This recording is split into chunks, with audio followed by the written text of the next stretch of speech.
Welcome to the round 12 review for Supercoach 2023. It's George from Fantasy Take TV. Now, this week we scored 1,842, which is not great.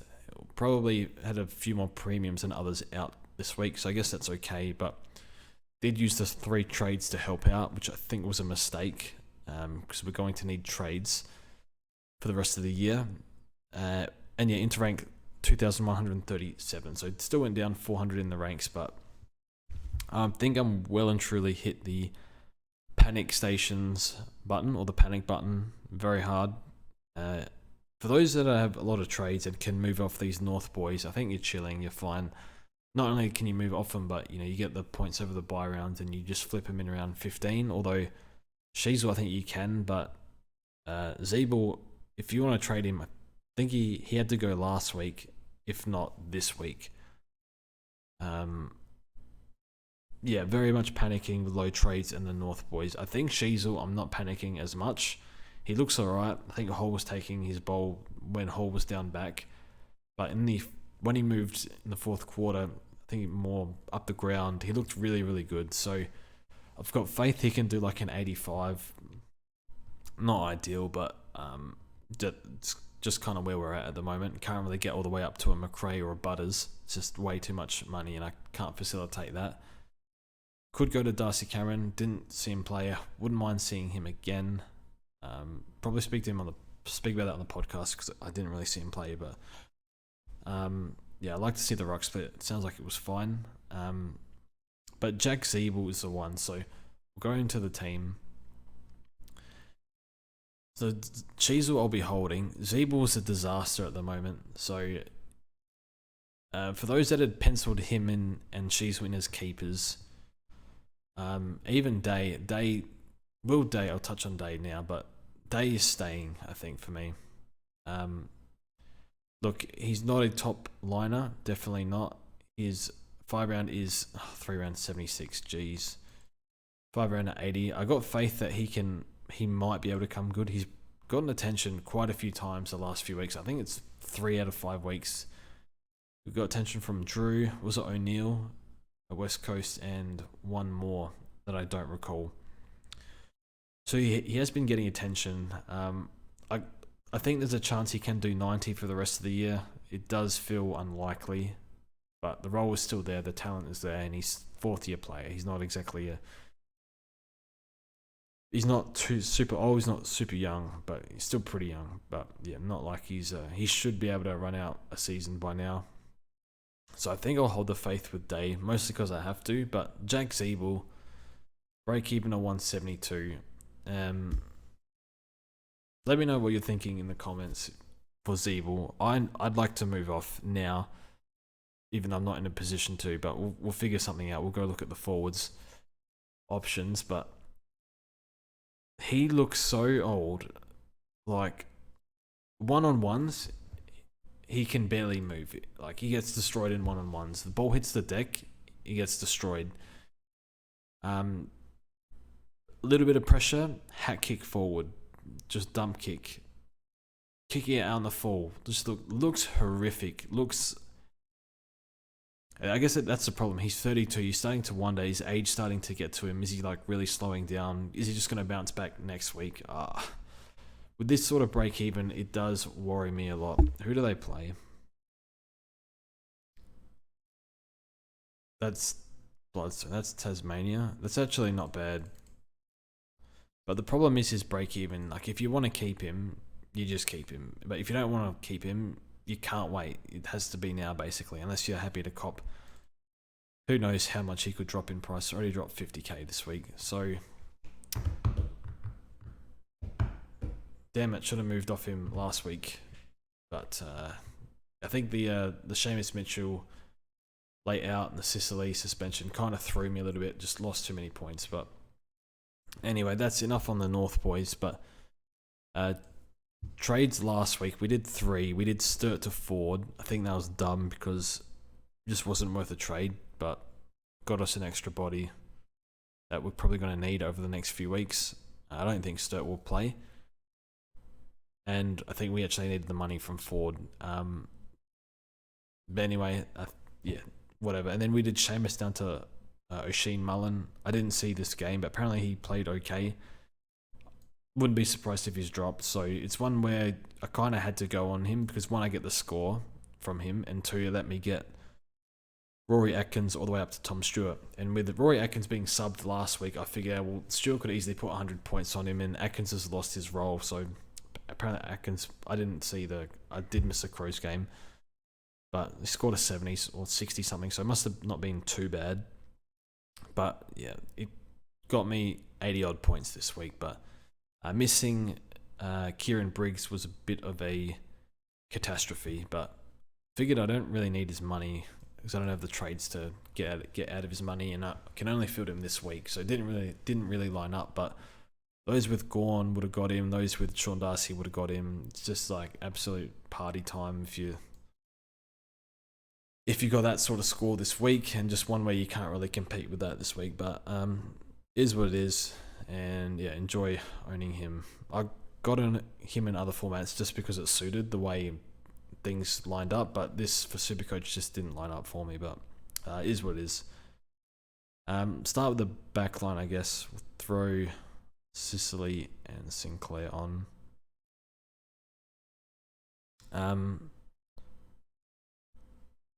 Yeah, I did miss a lot of football this week, so I won't comment too much. But look, backline held up okay. I did see Cincotta. Cincotta is every chance to score 20 next week based on how he played. Not that he played bad. He had no interest in receiving the ball. He just did a defensive lockdown job. Didn't want to rebound, just mopped up a few spills. Pretty concerning for his cash gen. What was his break even? Was it 40 something? 43. I wouldn't be surprised if he doesn't hit that next week, but I think he'll play. But yeah, it would be nice if he rebounds a little bit. And yeah, Weddle's been fantastic. So had one of the worst first halves you could have, and second half was unbelievable. And honestly, I'm honestly wondering, I look at how Weddle's playing at the moment, look at how Humphrey's playing. I'd almost rather keep these guys over ZIEBELL, which sounds silly, but the way ZIEBELL's playing, it's just very concerning. I don't know if he's a falling knife or he's going to stabilize. So I usually just get out when that sort of happens, but is what it is. Get Brayshaw back. Steele's always going to be a worry week to week. Just hopefully the rest does him some good, but probably shouldn't have picked someone with a metal rod in their shoulder. Midfield was okay, not super good. Merritt was the captain this week, but I just took the safe VC on Dacos, and Merritt was tagged, so if he didn't get tagged, he probably would have scored 200 this week. But well done if you captained him. I think a lot of people would have captained a Dacos or a Bont or a Laird. So yeah, no real captains did super great this week, so I was happy to bank the 123 from Dacos. Day's really tough to watch as an owner. He moved to halfback, I think, in the second half. I think Sam Mitchell just threw the magnets around non-stop, like Sam Frost forward. I think Moore went into the midfield, played really well in there. And yeah, Day behind the ball, he took an intercept, was looking for the ball as well, so playing alright. He loves those uncontested marks. Haven't seen a whole lot of that lately, but he can do that, especially at halfback. They were getting smashed. It was against Port. I think there's a chance Day comes good. Not saying 100 average, but I think it's 90, 85 to 90, maybe 95 is possible. It just doesn't feel like it though, but yeah, he'll be staying for now, and just fingers crossed he doesn't average 75 or 80 for the rest of the year. Hopefully he can do 90. So that's the position we're in, and a bit of hope and pray and see how we go. Apparently Humphrey kicked a... Okay, you can't see the break evens. Apparently Humphrey kicked another game-winning goal where he got bullshit scaling or something. So he's been a good pickup. I wonder if he's projected. Is it? I can't even scroll down. So I don't know how much more money he'll make. I assume he hopefully get to 450 or something. Just depends on how he scores. But yeah, he's been a good trade in. So even though we traded him in late, I think we'll get MJ back this week. No, Jago O'Meara, I think his suspension, can't remember if it was overturned or not. Don't remember. If it, nah, I'm pretty sure it wasn't. And yeah, Chester Constable just dead rooks. So Marshall English, they're just getting it done. Oh, Marshall didn't play this year, but this week. But yeah, English is getting it done. I probably need to get Darcy Cameron. I'm not sure. I'd like to see another week of Darcy Cameron against Gordon Grundy, but really, no reason why he can't score well. Durability of him does stress me out a little bit. Multiple injuries this year. And then the forward line, wouldn't have minded a bit more from forward, but I assume basically everyone would have got forward. What is going on? I can't see. Like ownership and break evens. There we go. Negative 17. Would have been nice to have a big one on the third game. So yeah, now the big scores drop out. E3. Not projected to make too much more. That's annoying because we need quick cash. But hopefully, Dogs and Giants away. That's horrific matchups. I don't like that. I guess he scored alright against Collingwood. So, I don't know. Hopefully, he scores a little bit. I think yeah, that's how the team went. Taranto bad ratio again, but it is what it is. More of a DT pick, but great in both formats regardless. So what do we even do from here? So I thought we were going to get two 600k mids, probably a Melbourne, probably like Oliver or Petrarca plus like a Neil, have money in the bank, and get rid of 5 players, would have left us 3 left. But now all of a sudden, what do we do with ZIEBELL? Because I don't know if I can sit through owning him for the rest of the year, and just the way he looks, gut feel is that like he's just gonna break down, or I don't know.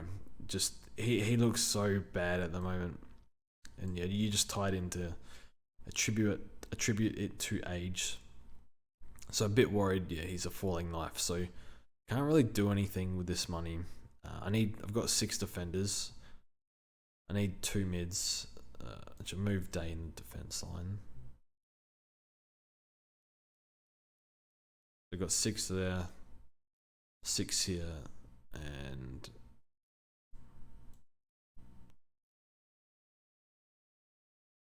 okay, Ford can stay on the bench. That's fine. VC this week. Rowan versus Hickey maybe. Dawson versus West Coast. I think we have to do that, and then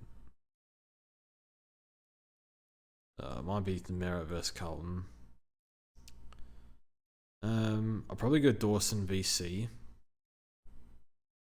into Merritt. I think we'll do that. Oh, hang on. Might have to do English VC into Dawson against Port. So yeah, I think we have to do that. So yep, that should be good, hopefully. So yeah, what do we do with ZIEBELL? Let's go 3-round average. Caleb Daniel's going to be 600k. That's pretty mad. Can't get McRae. Can't get Butters. Nick Martin. Not really pick. Well, if Darcy was out for like 10 weeks, I'd probably go Luke Jackson. Been alright, even too inconsistent without. No, I can't do split rocks. Luco is a forward. Will Phillips has been pretty good. This is an interesting one. I guess no LDU. Simpkin out the game. Greenwood out the game. He's probably got the keys to that midfield now. Oh, Isaac, our beloved Isaac pick. I think Sydney looked no good this year, so I don't think we can go there.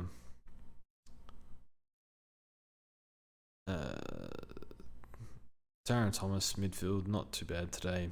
Don't think I'll be going there though. No, it's all trash here. Oh, Miller has actually got to 400k. Not bad. Or Jezza.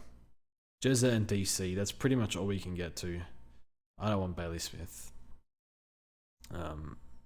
Fully fit, I'm not sure the CBA's there for him. Well, fully fit Dogs lineup, not too sure. So I honestly don't know what to do. So I think this is...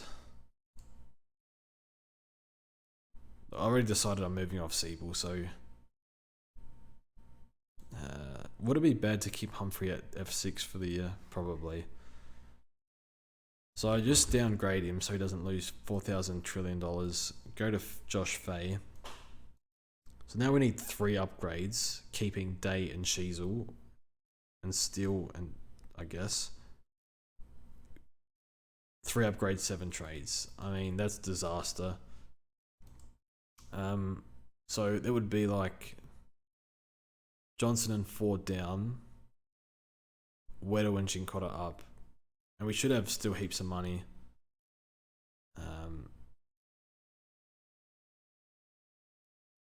That's not gonna work. And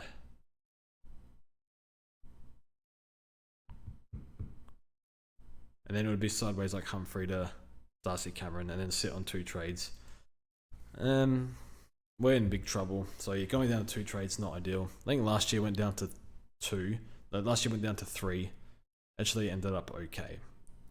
Used only 2. I think one I used on English, and the other I used on George Hewitt.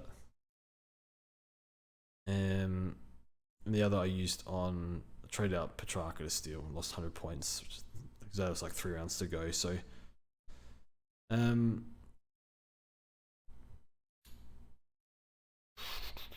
yeah, I don't know. I think we'll get the pen and paper out and try and figure something out. Probably go down to 2 trades, but in terms of a rookie available this week, well, it's probably Melican, but is he going to hold his spot? I don't know. Fahey, will he get a full game? They did get a injury to Brett Daniels, who's forward. Fahey's a defender, but been playing a bit of wing, a bit of both. He kicked a really nice goal, but other than that, he hasn't really done anything. So I'm not really concerned with his scoring. I just would like him to just hold him in cover, I guess. I don't need his money at all. He's actually probably going to lose money. His break-even's 48. So, yeah, I think about what I want to do, but yeah, say Ford, probably down to 102. I think maybe Arnold will get soon. Melican, I'm not paying 170 for. Just it's going to hurt a premium that I get. So say Ford gets to 250, 102, 150k. So that's, I don't know, 550 roughly. Chincotta down, say he gets to get another 120k there. So 670. And then it'll be Johnson will get to 300, and then Weddle.